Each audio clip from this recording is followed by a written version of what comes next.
Sarah became very upset and started arguing with staff, saying there had been some mistake in their records and that she was Emma's real mother and had every right to see her child, and that the school was interfering with her parental rights. The situation escalated when Sarah apparently tried to look for Emma herself, walking down hallways and looking into classrooms, which prompted the school to call security and eventually police to escort her off the property.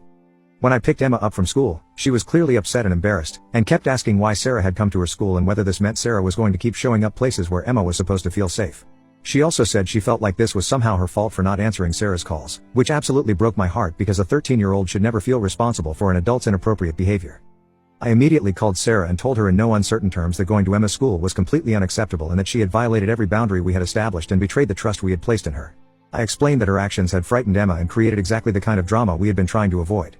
Sarah's response was to become defensive and emotional, saying she had been worried about Emma because she hadn't heard from her in several days and just wanted to make sure Emma was okay and to explain that she hadn't meant to pressure her with the voicemails. She claimed she hadn't intended to cause problems and had told the school there was a family emergency because she didn't know how else to get them to let her see Emma. When I pointed out that there was no family emergency and that she had essentially lied to school officials and tried to circumvent safety protocols, Sarah said that not being able to talk to her daughter felt like an emergency to her and that she didn't understand why everyone was making this so difficult when all she wanted was a relationship with her children.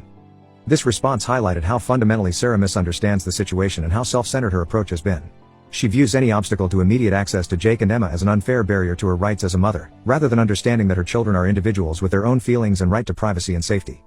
I told Sarah that her behavior at the school had eliminated any possibility of continued phone contact and that she needed to stay away from our family entirely, including not showing up at places where the kids might be. I also informed her that if she violated these boundaries again, I would pursue a restraining order.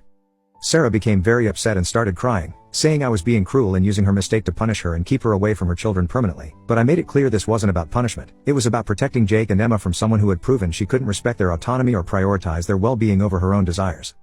Both kids have made it very clear they want no further contact with Sarah after this incident, and Emma seems relieved that she doesn't have to worry about managing Sarah's expectations anymore. I'm honestly kicking myself for agreeing to any contact at all, because I feel like I should have known that someone who abandoned her children for 9 years and then showed up demanding an immediate relationship probably didn't have the emotional stability to respect reasonable boundaries.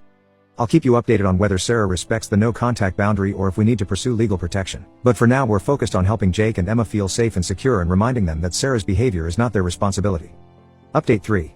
After the school incident I described in my last update, we had implemented strict no contact with Sarah and made it clear to both kids that they didn't need to worry about managing her expectations anymore, and that they could focus on their normal lives without the stress of navigating a relationship with someone who had proven unable to respect their boundaries. For about a week, this seemed to work well, and both Jake and Emma seemed relieved to have the situation resolved in a way that allowed them to move forward without constant anxiety about when Sarah might call or show up unexpectedly. However, this past Friday evening, Emma came to me and Lisa with a request that honestly surprised both of us and that I'm still not sure we handled correctly.